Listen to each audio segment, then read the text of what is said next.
So last week, I think we were discussing something, and this topic came up, right? How to do the parallel data processing. So I'll talk about how to do parallel data processing in Python, and also I'll show you, the code that we used to do it, and we'll also talk about how is it different from the conventional type of processing the data. Okay. So when is this needed, or in what situations it is needed? So usually when an operation has to be performed over a very large number of rows. Okay, so these operations could be something like a regular math operations.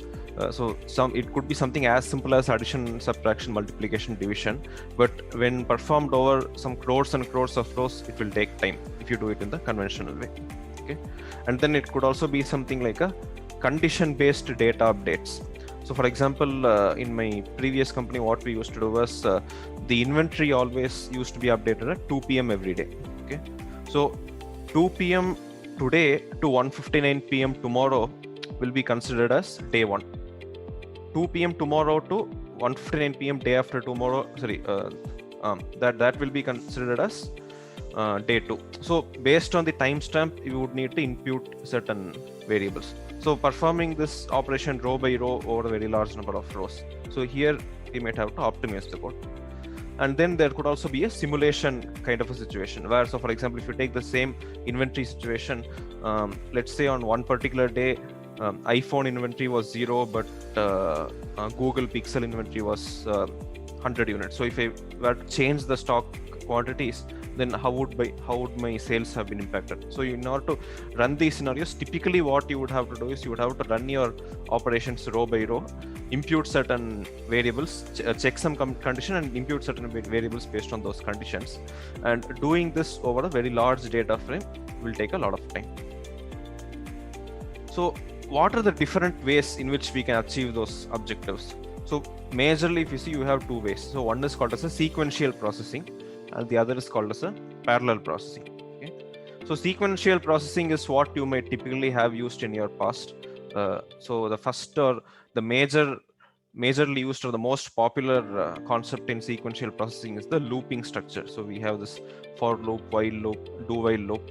Okay? But if you ask any expert in programming, what they will tell us, the looping structure, though it is easiest to use and though it is the most popular, is the least efficient way of processing the data. Okay, I'll tell you why in the example that we are talking about today. I'll show you why that is the case. So that is one way of doing it. And then you have something called as an apply function. So Python has this function, and I believe R also has this apply function. I will show you an example of how we can use this as well. So this is the sequential processing or the conventional method of processing the data. And then also you have the parallel processing, where the best way of parallel processing is leveraging multiple cores in your computer and splitting your one big task into multiple smaller pieces and processing everything in parallel. So if you look at the pictures here, in the sequential processing, you have problem or task to perform, and you have certain instructions which you have, or basically this is your programming code that you have written. Okay, and this programming code will be processed step by step in one core of your laptop. But in parallel processing, the same problem will be divided into several subcomponents. Okay, and each subcomponent will be processed in one core of your PC. So for example, if you have a dual core processor, it will be processed in 2 CPUs or 2 cores. Or if you have a quad core processor, it will be processed in 4 CPUs or 4 cores. Or if you have an octa core processor, it will be processed across 8 CPUs simultaneously. So that is the difference between the sequential and the parallel processing. And in parallel processing in Python, if you remember, Jagadish and I were talking about this the other day. You can also run consoles in parallel, but that is also the way in which it is processed is this way. It will use only one CPU. It will do a sequential processing. But only thing is that within the same CPU, it will split this into multiple components and process those components in parallel. That's how it works. So these are the different ways of processing that we have. Any questions here so far before we go into the code?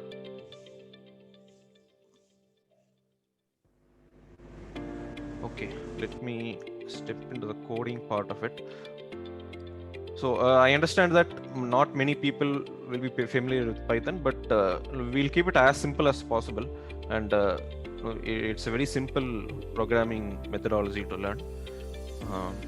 So this is how the Python coding environment looks like. So I'm using something called a Spyder, SPYDER, Spyder, which is a IDE, so to say.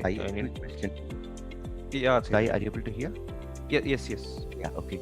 So see, if you just go back to the previous one and just into the slide actually. Yeah. So the processing primarily happens based on the cores that the CPU has. Is that the prime way the splitting happens? So for example, none of the processing can happen in a single CPU but multi-threaded because of software. I'm just trying to understand how this works. So it depends on what kind of a methodology that we're using for parallel processing. So in Python itself, if you see, there's a pool-based option. I don't know why they call it a pool-based methodology, but that typically what it does is it processes over multiple cores of your PC. And also there are some other packages available which split the data, but they might or might not do it over multiple cores. So both the types of both the frameworks are available. Okay.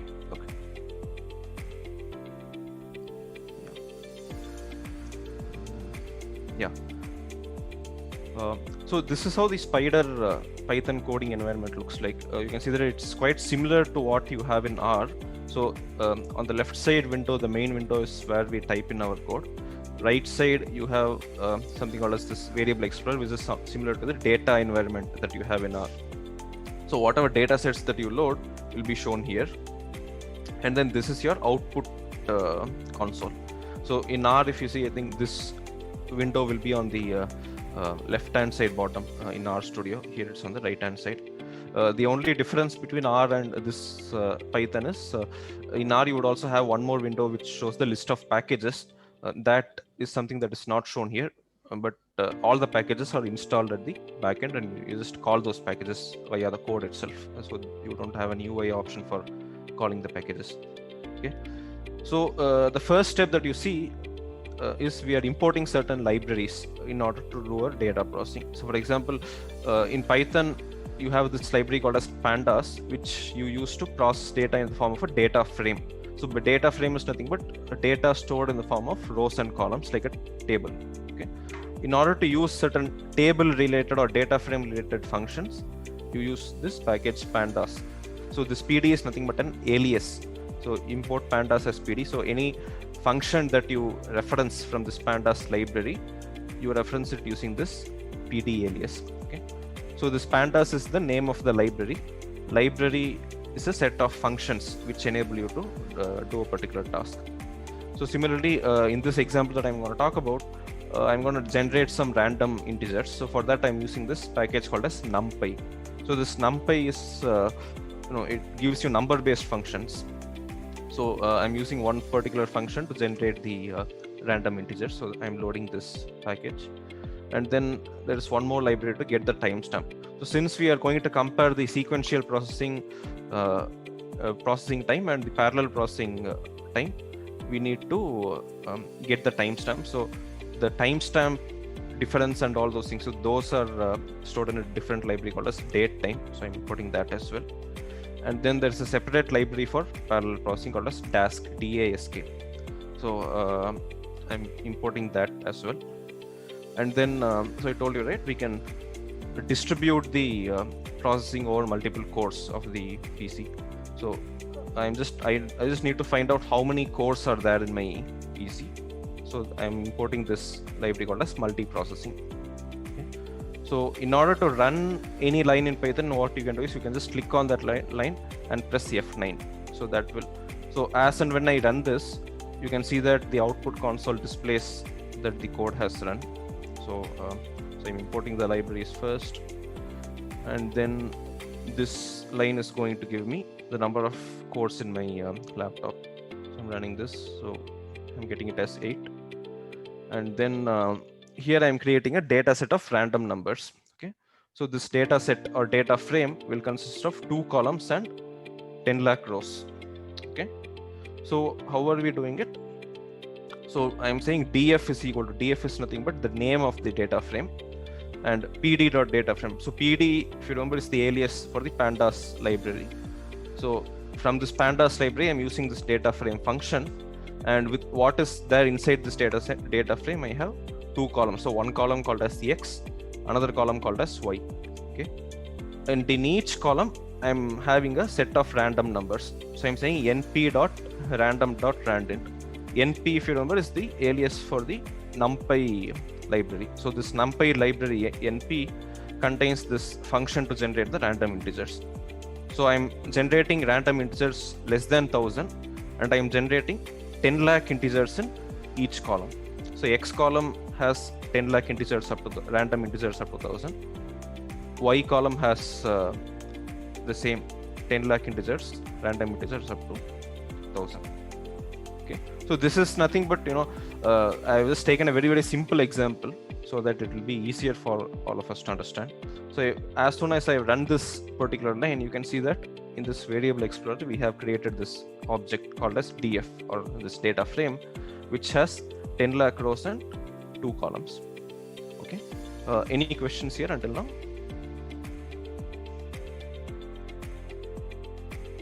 Okay, so right now we have the 2 columns with sets of random numbers. Okay, now what is the, so I told you in this slide, if you remember, we use this looping structure or parallel processing to perform any operation over a large number of rows. So here the 10 lakh rows we have in our data set, and the operation that we would like to perform is adding the squares of these 2 columns. So basically sum of squares.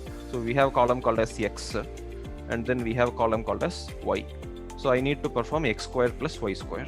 Okay, so for that, what I'm doing is I'm just creating an empty column, or I'm initializing a column. So this initialization concept, if you have studied computer science, you might know it, right? So you initialize a variable with equal to 0. So I'm doing the same thing here. So I'm creating a new column, add underscore squares, and I'm initializing it to 0. So I'm running this line here. And then the first method that we are going to use is basically using the for loop to calculate the sum of squares. Okay, so this part, I'm just highlighting this here. So this part is the actual looping part. If you see, before the loop and after the loop, I'm just noting down the time. So before the loop is executed, what is this time? That is, I'm calling it as a start time. So for that, I'm using this dt package or datetime package, which has this function called as now, which is the current timestamp. So what is the current timestamp before we start the loop? What is the timestamp after we complete the loop? And then I'm just getting the difference between these 2 timestamps, end time minus start time. So timestamp difference, I'm converting it into, so this will be in minutes by default. So this minutes I'm converting into seconds, so I'm just multiplying it by 60. Okay, so what I'll do is I'll just run this particular line. So if you see, I'm running this line, start time. Okay, so start time, it's saying 2020 12. So this is year, month, date. This is hours, minutes, seconds. This is microseconds. Okay, and then if I'm running the for loop, see, this is, that doesn't look like a microsecond. But anyway. Okay, That's cool. so you see, it processes this row by row, right? So what the numbers that you're seeing here is basically the index of the row which is currently being processed. Okay, now I'm not going to let this run fully. I'm just using this button here to stop this computation. Okay, and the reason I'm doing that is, yesterday when I ran this code, I waited for 20 minutes. Okay, only 10% of the data was processed. That is around I think 1 lakh rows was only processed. Okay, so you can imagine that in 20 minutes 10% was processed, so it would take approximately 3 hours to process the entire data frame if we go via this for loop method. Okay, so let me just make a note of that number here. So for loop will take approximately 3 hours to process the data. Okay. Now, so the for loop was the first method. Okay. Now the next method that I was talking about was using the apply function. Okay. So let's look at how to do that. So for that, what I'm doing is instead of using a looping structure, I'm creating something called as a function. Okay. So I'm using this particular statement here. DEF is short for definition. So I'm defining this function called as add_squares. Okay. And I'm applying this function on DF. So DF is nothing but the data frame that we have created. And this function, what it will do, it will return this value. So in the DF data frame, it will square the X column. So X double star indicates X power. So X double star 2 means X power 2, and DF in the same data frame, we are calculating the square of the Y column. So the square of the X column plus square of the Y column is the value that this function is going to return. So I will just define this function first. So first step is to define the function. Next step is to apply the function. So here I have defined the function, and here I am going to apply the same function.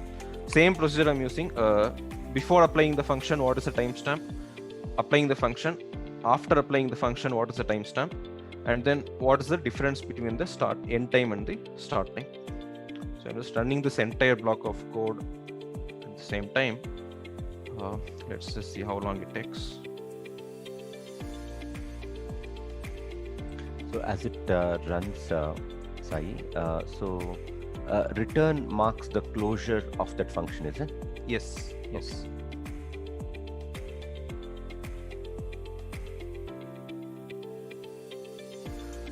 Yeah. Okay. So it is done.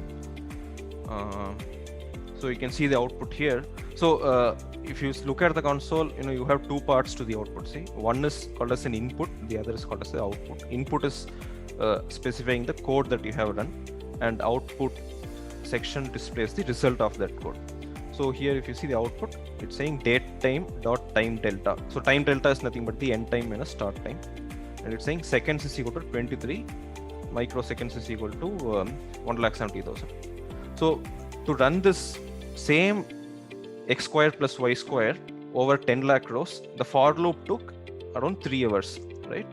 But this apply function is taking 23 seconds.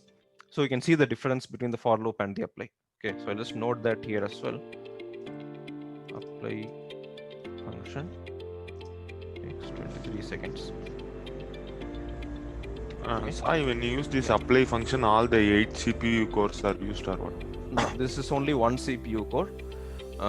This is a sequential processing only. There is no parallel processing here. This is a sequential processing. Now, in the next step, I will explain how to do that. One second. So, yeah, what is apply doing? Why is it faster? So the for loop, right? For loop usually what it does is it takes in or it processes the data one row at a time. Apply, on the other hand, what it does is it does not go row by row, but rather the data structure which has been defined in that apply function, right? It's something that takes in the entire data frame and sort of processing. I don't know the exact programming structure, but it doesn't do it row by row, but rather it processes all the rows in parallel, something like that. But it still uses one single CPU. It doesn't use a multi-processing approach. So where can you apply this apply function? Any function that you define, you can apply it using the apply function. So for example, let's say the same condition-based scenario that I was talking about, right? So for example, 1 p.m. today, so 2 p.m. today to 1:59 p.m. tomorrow, you first have to check the condition. So you come to a particular row. Let me just open Excel. So any function you can use it, isn't it? Yes. So why don't they just apply it en masse so that we can apply it? Just trying to understand. So what happens is, in some cases, what we have to do is you first check a condition in a row, and we sort of do some sort of a data update or some modification in the data in one particular column in one particular row, something like that. So the apply function, or this part that we have here, right, this function definition, when you write the function in this format, it might not give you that flexibility to code in all those minor modifications or minor updations. So is this for an entire data frame? Can you use it only for an entire data frame, or can you use it, or is it like wherever you have an en masse updates, that's when you use it? Or I'm just trying to understand when you can use it. You use it for an entire data frame, Okay. but you can include some sort of a condition in it saying use it, so apply the function on the entire data frame, but only in places where a particular condition is satisfied, that you can do it. Got it. Okay. I think maybe some additional info just on this can be useful. Sai, if you maybe a next session or something like that, I think it may be an interesting session to Sure. take, because it sort of saves you so much time. Yeah, Sure. Okay, please continue. So this was the second method using the apply function, but we have to remember that both the functions, the for loop as well as the apply, use a sequential processing approach. So now let's talk about how to do the same x square plus y square via the parallel processing. So I'm creating one more data frame, which is a Dask based data frame. So I'm calling it as a DDF. What I'm doing is I'm converting this DF, the original data frame that we have here, I'm converting it using the Dask library. So if you remember, we imported this library called as Dask, import Dask.data frame as DD. So I'm using that particular function. So I'm converting this pandas data frame of DF into a Dask based data frame, and I'm specifying that partition that data into 8 parts. Okay. And then what I'm doing is similar structure, start time, end time, and between the start time and the end time we have this column called as Z, which is a new column which I'm using this function add squares, x square plus y square.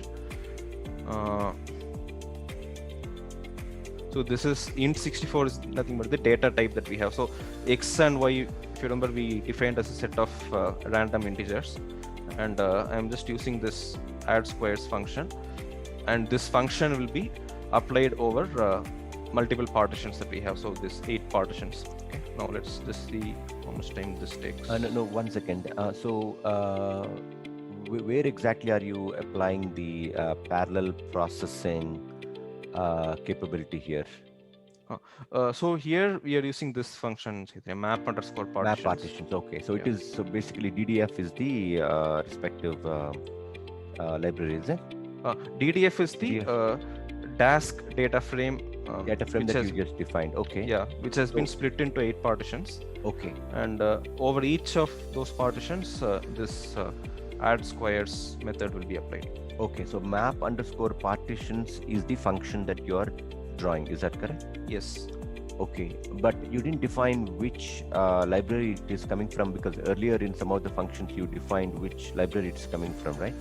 So how come here you didn't specify that? I'm just trying to understand. Here, this part, you mean map underscore partitions? Yes. So how it's working here is we have loaded the library here previously, right?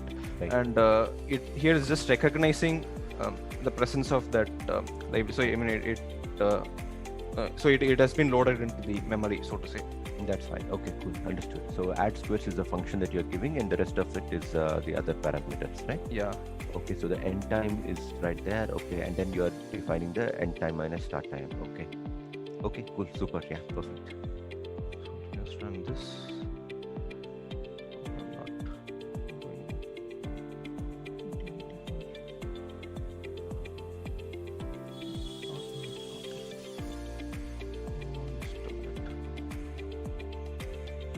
I haven't run code 58, I believe. Line number. Sorry. Code in line 50. You haven't run code in line 58. Yeah. Thanks. Yeah. So here, if you see, it took 60,000 microseconds, which is not even 1 second, right? So this has happened because it has processed it in parallel, and this has basically divided it into 8 partitions and run everything in parallel, and it has completed it in 60,000 microseconds. Hey, microseconds is what? Microseconds is, but anyway, I think we got the main point. That is Right. So how many microseconds per second? Is it 1 lakh? I thought it was 1,000, right? No? I think 1,000 is millisecond, right? Oh, millisecond. Okay, got it. Okay. It's 10 lakh. Oh, 10 lakhs, is it? Yeah, 10 lakh lakhs microsecond is. So, which means that it is what, 6% of a second, is it? 6% of a second. So 60 divided by whatever, 60,000 divided by 10 lakhs. Right, yeah. Something like that. Okay, cool. That's fine. Yeah, okay. That's great. Okay, awesome. So initially, the for loop, we said it took 3 hours, right? And the apply function, we thought it was, it still is a very major improvement. So we brought it down from 3 hours to 23 seconds. But still we said both the things are sequential processing.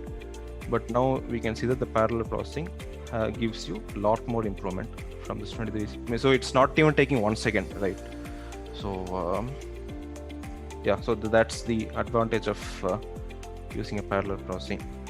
So what I'll do is maybe I'll send you guys this code. You can keep it for reference, and I have also listed down the reference link here from which I took this. Now the Dask library is one library which has a parallel processing. Apart from this, you also have something called as a Swifter. That is also one more library, but unfortunately I couldn't install that library in my laptop, so I couldn't show you that. But if you want more information, you can just check out this link here. So this is one way of doing parallel processing. The other way is, like I said, you can open multiple consoles here. So you see this console 1 is where we have done the processing right now. So if you right click here, you have this option called as new console. Okay, and you can create one more console. Like this, you can create any number of consoles that you want, but this is also a sequential processing only. What you will do here is, you have 10 lakh rows here, right? This 10 lakh rows you can split, so each database has 1 lakh rows. So you can split it into multiple parts, and you have to store those parts in your hard drive separately, and then read each of those pieces separately here in console 2, console 3, console 4, like that. And then you can process everything in parallel over here. So this is, it looks like parallel computing, but it does not use the multiple cores of the CPU. So it processes it on a single core, but still it splits the data into multiple components and processes them in parallel. So this is also one way to do it. I wouldn't recommend it normally, but where you can possibly use it is, so for example, let's say right now I was not able to use that Swifter package, right? I was not able to install it. So if your client environment has certain restrictions, or if they say that you cannot connect to the internet and install packages, then you can use this sort of an approach. This is also one way to do it. So any questions here until now? So there you gave n partition equal to 8, right? It's because like number of CPU cores in your PC is 8. Yeah. So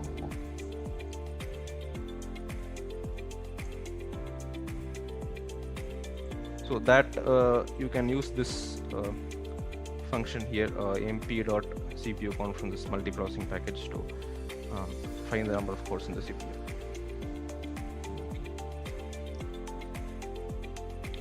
Any further questions?